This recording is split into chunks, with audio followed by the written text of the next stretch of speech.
Pues buenas, yo soy Álvaro Quesada García y soy doctorando en paleontología aquí en la Complutense. Estudié biología aquí en la Complutense también, luego hice un máster en paleontología y ahora pues soy doctorando.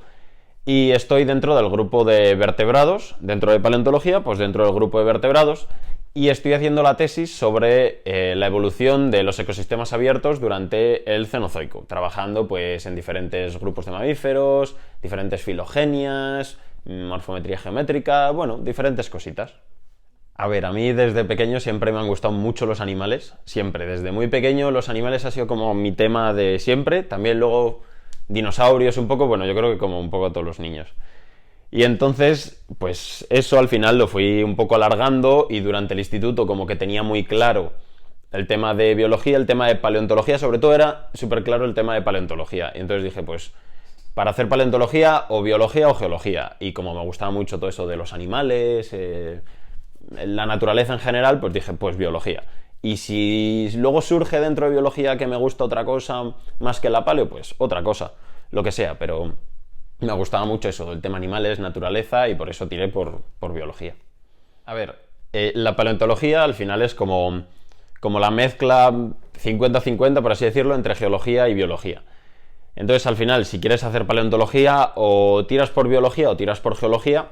Hay otras formas, pero bueno, digamos que esas son como las dos ciencias que forman la paleontología. Entonces, paleontología como tal se incluye dentro de geología, pero al final tiene un componente de biología muy importante.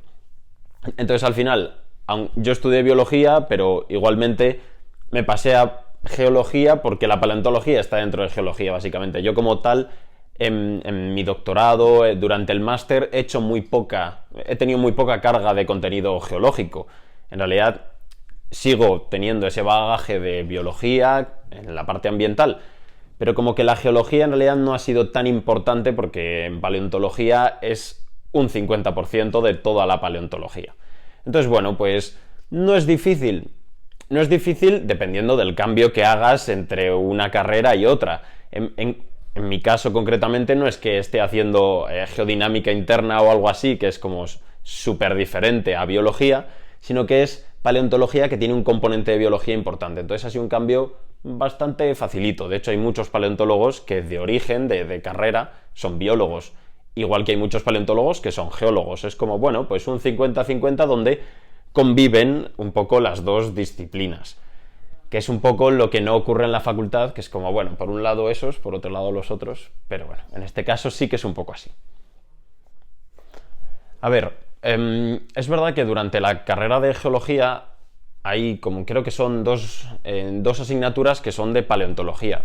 Por lo tanto, durante geología sí que ves algo de paleontología, que es algo que en la carrera de biología no se ve.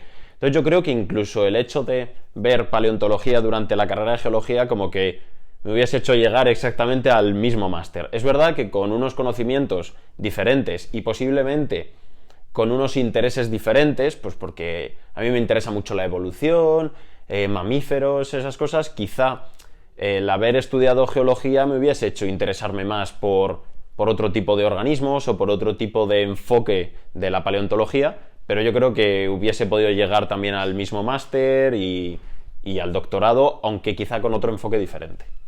Pregunta 4, ¿por qué paleontología? A ver, a mí siempre me han gustado mucho los animales desde chiquitito y también mucho los dinosaurios, muchos libros de dinosaurios y demás, sobre todo era dinosaurios, pero yo creo que como a todo niño en algún momento de su vida tiene su momento dinosaurios. Entonces, bueno, pues a mí ese momento de dinosaurios se me alargó y se me siguió alargando, y es verdad que una vez empecé la carrera y empecé a entrar en contacto con la paleontología desde un poquito, pues yendo a excavar o cositas así, pues ves que la paleontología es algo más que simplemente dinosaurios y que hay otros grupos con más interés, pero igualmente esos grupos pues seguían generando mi interés. Entonces, bueno, pues ahí seguí con paleontología, el estudio de evolución, de especies fósiles y todo eso. Es verdad que ahora no hago dinosaurios, hago mamíferos, pero paleoecología, pero igualmente sigue siendo paleontología y bueno, es lo que me gusta. A ver, acceder como tal a un doctorado, que yo sepa, aquí en España no es difícil. Al final, pues tú te matriculas en la escuela de doctorado como te matriculas en en una asignatura, en plan como si te matriculas en un grado o en un máster o algo así, y pues los típicos papeles de tu carrera, tu máster y demás, pero acceder como tal a un doctorado no es difícil. El problema es que tú cuando haces ese doctorado estás investigando y lo difícil de verdad es conseguir una remuneración por esa investigación que estás haciendo. Lo difícil no es hacer el doctorado, sino conseguir que te paguen por ese doctorado o conseguir, digamos, valerte por ti mismo económicamente mientras estás haciendo el doctorado. Porque pues no todo el mundo, sus padres pueden, o quien sea, puede mantenerlo mientras todavía está haciendo el doctorado, y el doctorado, quieras que no, son ahí 4 años que si te están pagando, porque además, aunque seas tú estudiante de doctorado, en realidad no estudias, no estás ejerciendo como estudiar, sino estás investigando, estás trabajando, estás aportando conocimiento científico por el cual no se te está pagando. Entonces, lo difícil no es acceder al doctorado como tal, sino ganarte una beca o que un proyecto te contrate o conseguir una remuneración por ese trabajo que estás haciendo mientras haces el doctorado. A ver, hay muchos tipos de becas. Hay becas del ministerio, hay becas de bancos, hay becas de la universidad. Y la cosa es que estas becas, pues unas son de una forma, otras son de otras. Hay unas que se las dan al investigador en concreto, otras que se las dan a un grupo y luego el investigador solicita ir con ese grupo. Hay diferentes becas. En mi caso, yo tengo la de la Complutense junto con el Banco Santander. Y dependiendo de cada beca, también los requisitos que te ponen y los baremos que hay también son diferentes.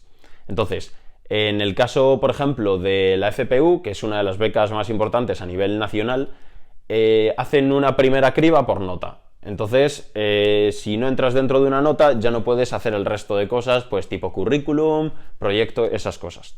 En el caso de mi beca, por ejemplo, se valoraba todo. Se valoraba el currículum, se valoraba la nota, se valoraba el currículum del director, la memoria del proyecto, al grupo al que ibas. Se valoraban diferentes aspectos. Entonces la nota igual no tenía tanta importancia, pero seguía siendo importante. Por ejemplo, el currículum eran 2 puntos, creo recordar, la nota eran 5 puntos, tu memoria del proyecto era medio punto, creo recordar. Entonces es como, la nota sigue siendo muy importante a la hora de pedir prácticamente cualquier tipo de beca de doctorado. La nota es muy muy importante, la nota media del grado, y si tienes algún máster también te lo cuentan generalmente. Entonces la nota suele tener mucho peso. Dependiendo de la beca tiene más o menos peso. A ver, tú cuando empiezas a hacer el doctorado, ponte que empiezas a hacer un doctorado con 23 años, por poner. Son doctorados, son sus 4 años, terminas con 27. Ese es un tiempo en el que o tienes un colchón económico, ya sean tus padres o ya sea tuyo, de donde sea, con el que puedas vivir, que durante esos 4 años necesitas conseguirte un dinero de alguna forma, por así decirlo. Entonces, si no se tiene una beca para hacer un doctorado, hay casos en los que te pueden contratar porque haya un proyecto, entonces el grupo de investigación haya recibido un dinero, o eso, haya recibido un dinero o lo que sea para que te puedan contratar como tal. Entonces, en ese caso, bueno, no tienes beca, pero tienes un contrato, ok, que al final mi beca no deja de ser un contrato, pero dado por una beca, es algo diferente. El problema es cuando no tienes un dinero que recibes para hacer tu doctorado. Ahí entra el problema, porque entonces tienes que trabajar aparte de la investigación que estás haciendo. Entonces ahí hay opciones de hacer el doctorado a tiempo parcial. Si haces el doctorado a tiempo parcial, pues puedes trabajar a tiempo parcial. El problema viene cuando, si ese trabajo a tiempo parcial te aporta el suficiente dinero como para vivir tú y poder vivir pues, en una ciudad como Madrid o donde sea, si eso te da. Entonces ese es un poco el problema del doctorado, que si no te lo pagan, estás trabajando a tiempo parcial gratis, mientras estás haciendo otro trabajo a tiempo parcial también, que es el que de verdad te da de comer, por así decirlo. Entonces bueno, es como un poco por amor a la ciencia, pero en realidad no debería ser así, bajo mi opinión. A ver, en mi caso, yo voy a hablar aquí de mi caso porque pues sé que hay otros casos diferentes, hay gente igual más independiente que no necesita que su tutor esté tan encima o lo que sea tal. En mi caso, Yo tuve dos tutores, un tutor, Manuel Hernández Fernández, y una tutora, Iris Menéndez, tanto en el TFG como luego en el TFM. En el TFM también tuve a otra tutora que es del Museo de Ciencias Naturales, pero bueno, digamos que estos dos, Manuel e Iris, son como los que han sido mis referentes tanto en el TFG como en el TFM, tanto luego también en prácticas en cuarto de carrera. Entonces, bueno, como que los tengo ahí muy de referencia ellos dos. En mi caso, ha sido de mucha ayuda. Sobre todo el tener como a alguien que te apoya durante todo el, digamos, durante todo el recorrido de TFG o de TFM, desde que, digamos, planteas la posibilidad de, oye, me gustaría hacer un TFG contigo, ¿qué te parece? Desde ese momento, cuando ya se sientan a hablar contigo, hasta el final, cuando ensayas con ellos la presentación varias veces y demás, durante todo el, digamos, todo el camino para tener terminado cualquiera de los dos trabajos, para mí es muy importante. Para mí ha sido muy importante, me ha ayudado mucho. Iris muchísimo, porque ha estado como siempre ahí súper pendiente, pero Manuel también y Adriana, luego la chica del museo, como que siempre han sido muy importantes a la hora de estar pendientes en la metodología, qué tal voy, si tengo alguna duda, si tengo algún problemilla. Luego, a la hora de escribir, pues montones de correcciones, pero vamos, correcciones muchísimas, lo cual está muy bien, porque yo sé de otros compañeros que sus tutores les decían, haz esto, y empezaban a escribir y escribían, y 5 días antes de tenerlo que entregar, pues les corregía así por encima algunas cosillas y ya. En mi caso ha sido como estar pendientes todo el rato de qué tal vas, tienes algún problema. Cada vez que les decía, oye, tengo un problema de tal, no sé qué, ellos era como, pues a ver qué podemos resolver, no sé qué, ¿sabes? Como que siempre era muy pendientes de todo lo que iba haciendo, de que lo estuviese haciendo bien, de si tenía alguna duda, muchísimas correcciones para que aprendiese más, para que estuviese lo mejor posible, pero detalles mínimos de las figuras para que al final quedase un trabajo lo mejor posible, muchas correcciones. Luego, a la hora de ensayar las presentaciones, las he ensayado a lo mejor 3-4 veces con ellos, tanto online como presencial, y un montón de cambios de aquí, mejor di esto, aquí tal. O sea, es como que siempre han sido muy importantes a la hora de guiarme y que al final he tenido muy buenos resultados en los trabajos, gracias sobre todo a esa intención que han tenido siempre para ayudarme a mejorar ese trabajo durante todo. Es que durante todo el recorrido del TFG y del TFM han sido como de mucha ayuda, de siempre estar pendientes, de siempre estar ahí. Yo creo que cualquier actividad que aporte algo extra, cualquier actividad externa a las propias asignaturas, que aporte algo extra a tu currículum, a tu carrera investigadora, a tus conocimientos en tu disciplina, siempre es bueno. Cualquier cosa que te aporte siempre es bueno. En mi caso, por ejemplo, yo hice en segundo de carrera, hice un curso sobre fauna potencialmente peligrosa, algo así era. La verdad que a nivel de conocimientos me aportó muy poco, pero bueno, es algo que está en el currículum. Pero algo que de verdad sí que me ha aportado a nivel conocimientos, por ejemplo, es la excavación que se hace en Somosaguas, en el campus de la Complutense en Somosaguas. Hay una excavación paleontológica que antes de la pandemia, durante la pandemia ya no se hizo, pero justo antes de la pandemia se hacía en mayo, luego se pasó a septiembre, luego vino la pandemia y ahora se va a volver a hacer este septiembre. Entonces, yo he participado en esa excavación 2 veces y ahí es donde he conocido tanto lo que es el mundo de la paleontología, así un poquito, como que te metes un poquito, ahí he conocido eso, cómo es excavar también, porque al final yo quería hacer paleontología, tampoco sabía si me gustaba mucho eso o no, y me gustó. Y luego también el entrar en contacto pues con otros investigadores, otra gente que está con paleontólogos de verdad, que están ahí investigando, con, pues, por ejemplo, las que ahora son mis 2 directoras de tesis, las conocí por primera vez en Somosaguas excavando, por ejemplo. Entonces, yo creo que eso es muy importante luego a la hora de saber un poco, pues, de conocer gente, de saber a qué te puedes dedicar, eso siempre te va a aportar mucho. Luego, aparte, otra cosa que también me ha aportado es el tema de la divulgación. A mí me gusta mucho divulgar porque, pues bueno, yo me lío a hablar y a mí me gusta mucho hablar. Entonces, creo que fue en segundo de carrera como que dije, joder, mira, nos están enseñando un montón de cosas guays en la carrera, que pues te las sabes tú porque te las están contando a ti y a tus compañeros, pero el resto de gente del mundo que no ha estudiado esto no tiene por qué saberlo. Y es como, si a mí me gusta y me parece interesante, pues, hombre, voy a dárselo a conocer al resto, que a lo mejor a alguno también le parece interesante, aunque sea abogado, yo qué sé. O sea, entonces, a partir de eso me creé un canal de YouTube y ahí pues me puse a hacer divulgación de biología, pues de lo que me enseñaban en clase, temas que me iban pareciendo más interesantes, pues me los iba apuntando y a día de hoy lo sigo teniendo. Ahora he empezado a meter ya un poco de paleontología, pues porque ahora es lo que hago, pero yo creo que eso también te enriquece a ti como...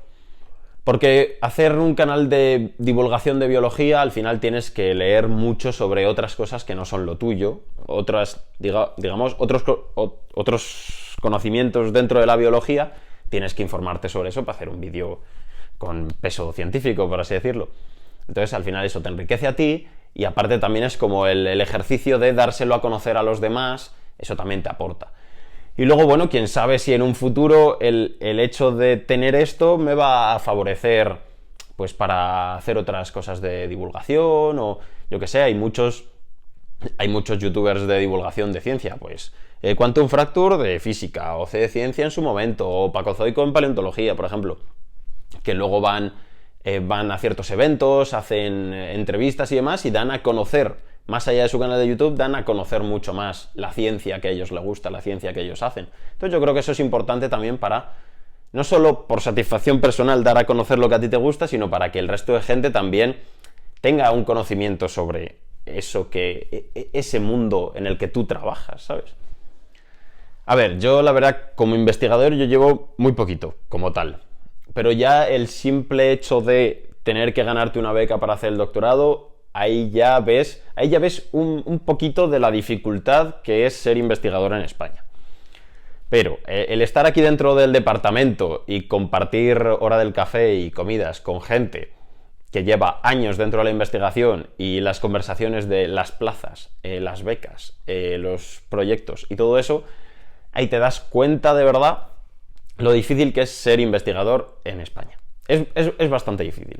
Difícil no llegar a ser investigador, sino no malvivir siendo investigador. Eso es lo difícil. Porque es una carrera, no carrera como grado, sino es una carrera investigadora que da muy poca estabilidad.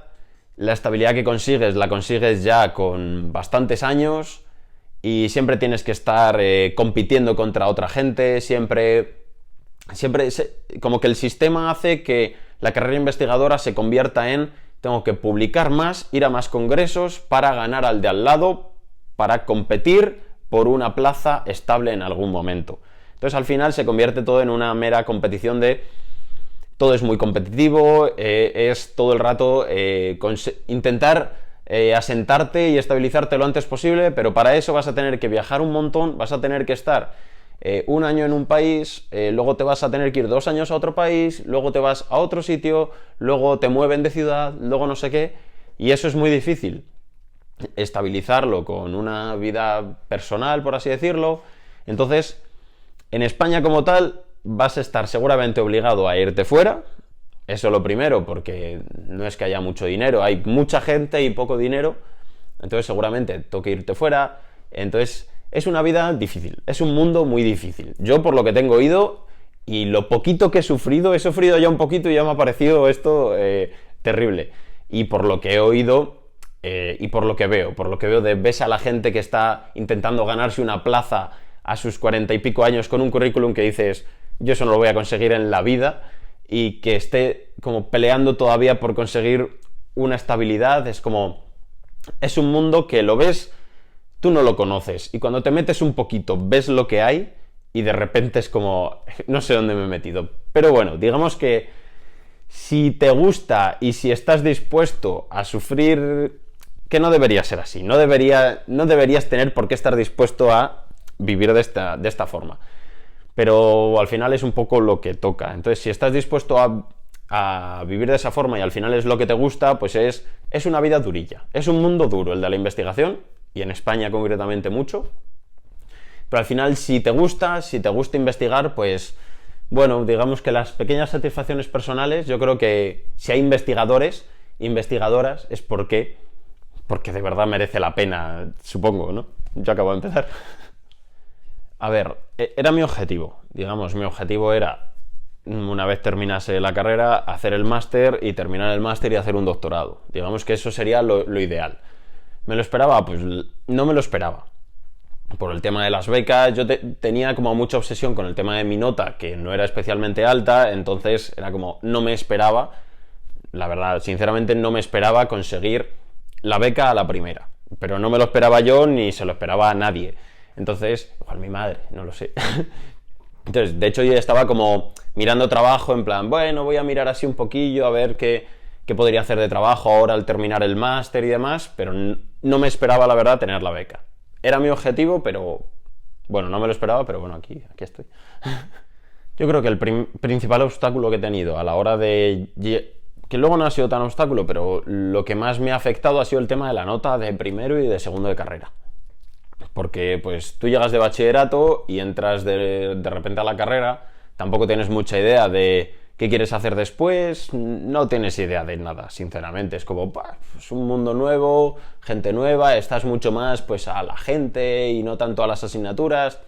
Además también un poco dependiendo del grupo que tengas, pues si ves que el resto tampoco es que le vayan tan bien con las notas, bueno, igual te relajas tú un poco, porque es como, es la universidad, es más difícil, es normal que no saque las mismas notas que en bachillerato o lo que sea, tal. Entonces, la nota de primero y la de segundo también, luego te van a contar, igual que el resto de cursos, para tu media del grado, que es lo que te va a dar o no el acceso a una beca. Entonces, yo mi tercero y sobre todo mi cuarto de carrera y el máster fue muy obsesión con recuperar lo que había perdido con las notas de primero y de segundo, sobre todo de primero. Entonces era como intentar sacar la máxima nota en esos cursos como para compensar la poca nota que había sacado en los primeros cursos. Entonces yo creo que eso no me ha obstaculizado al final, porque he llegado a esto, pero sí que ha sido como perfectamente me podría haber obstaculizado, por ejemplo, para la FPU, yo pedí también una FPU, la beca a nivel nacional, y la primera selección, que es por nota, no la pasé por la nota que tengo. Entonces eso ya fue un obstáculo para esa beca. Luego me he ganado otra, pero bueno, podría no haberlo hecho.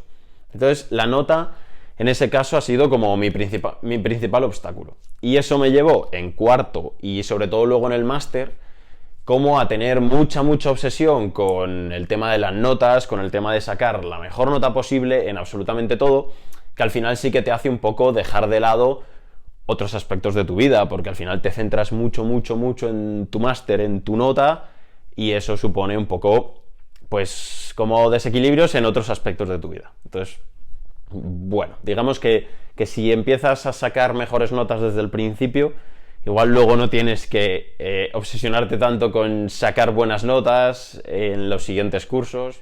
Yo creo que para desarrollar, digamos, tu vida investigadora, siempre aporta para bien. Igual no es imprescindible, pero siempre te ayuda el como conocer a tal profesor o haber, pues en una excavación haber conocido a cierta gente o cosas así.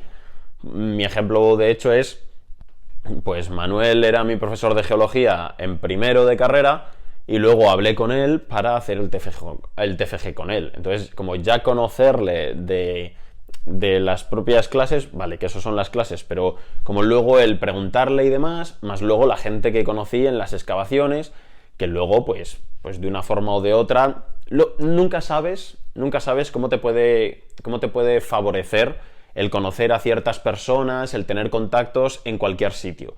Y yo ya lo estoy viendo con la gente del departamento, el tener contactos en cualquier parte del mundo, de mira, es que yo estoy haciendo no sé qué en Argentina y conozco a tal, es que no sé quién, yo conozco a estos que tienen un laboratorio en Japón. Entonces, como tener todos esos contactos, luego al final siempre te favorece a la hora de colaboraciones, a la hora de si quieres pedir un proyecto de tal forma, esto, digamos, más allá de una vez terminas el doctorado. En mi caso, siendo predoc todavía, pues el hecho de estancias en otros sitios con tal investigador que lo conoce no sé quién y tú conoces a ese no sé quién.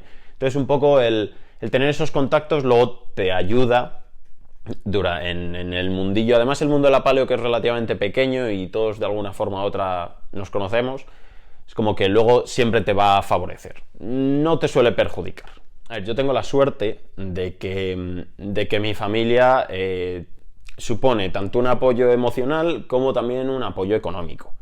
Entonces yo soy consciente de que es una situación relativamente privilegiada porque no todo el mundo puede pagar, a no todo el mundo sus padres le pueden pagar la carrera, el piso o lo que sea.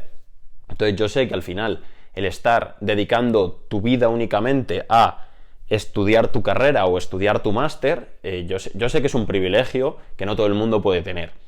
Entonces, la familia, cómo te apoyen emocionalmente, cómo digamos, que te inculcan de cómo te favorecen el ambiente de estudio o el ambiente de esforzarte o ese tema, y también el colchón de dinero que puedas tener, eso te favorece, eso te ayuda en la carrera. Entonces sé que hay gente pues que se tiene que pagar su propia carrera y tiene que trabajar por las tardes mientras está yendo a clase por las mañanas, o al revés, y eso le perjudica respecto al resto. Entonces, en mi caso, también emocionalmente, también te ayuda el hecho de tener un apoyo que terminan las clases. Yo me vine aquí a Madrid y pues no estaban mis padres como tal, pero bueno, estaba mi abuela y yo luego iba a ver a mis padres. Entonces digamos que la familia también te puede ayudar, digamos, a llevar todo esto. Y ahora durante el doctorado, por ejemplo, mi madre quería que yo hiciese el doctorado aunque no tuviese beca. Porque ella estaba dispuesta, mis padres estaban dispuestos a pagar, a mantenerme incluso aunque no tuviese beca haciendo el doctorado. Es verdad que yo no quería eso, yo me negaba porque era como, vale, ya tengo una responsabilidad como adulto de valerme un poco por mí mismo. Pero igualmente es como ese apoyo que tienes a estar dispuesto a apoyarte en tu carrera investigadora, yo creo que es importante. También hay que aprender un poco como a veces ser un poco autocríticos y no decir, pues voy a estar siempre viviendo de mis padres, un poco a valerte un poco, pero el hecho de que esté ese apoyo ahí, yo creo que a mí me ha venido muy bien y me ha beneficiado, y también me considero un privilegiado en ese aspecto. Pues a ver, un consejo que me daría, muy importante lo de, en primero de carrera, plan, como empezar desde el principio a preocuparme un poco por las notas. Tampoco digo de que en primero tengan que ser todos 10, que sería increíble, pero sí el no descuidarme todo lo que me descuidé en primero y luego en segundo también con el tema de las notas, no descuidarme y no conformarme con cualquier cosilla, con cualquier aprobado, porque luego me va a pasar factura en el futuro a la hora de becas, de salud mental en general. Y también otro consejo, sobre todo el tema de las amistades, como fijarme bien, como fijarme antes en qué amistades estoy teniendo y en si me convienen o si no me convienen. Un poco también saber con qué gente me junto, o saber un poco si las amistades que estoy haciendo me vienen bien, si no me vienen bien, e intentar que sean lo más sano posible todo. Pues a ver, de momento terminar mi doctorado en buenas condiciones y un buen doctorado, y de momento esos son mis planes ahora mismo. Luego pues quiero seguir mi carrera investigadora, para eso pues ya tendré que mirar qué contratos hay, qué becas hay, dónde me puedo ir, qué puedo hacer. Para eso ya llegará ese momento. ¿A mí me gustaría estabilizarme lo antes posible? Sí, pero sé que va a ser difícil. Pero de momento estoy enfocado en... Acabo de empezar el doctorado, de momento estoy enfocado en sacarlo adelante bien, que sea un doctorado bueno, que yo termine bien, que me guste todo este proceso, y de momento esos son mis planes. Más allá, pues seguir con mi carrera investigadora y sobrevivir un poco en el intento.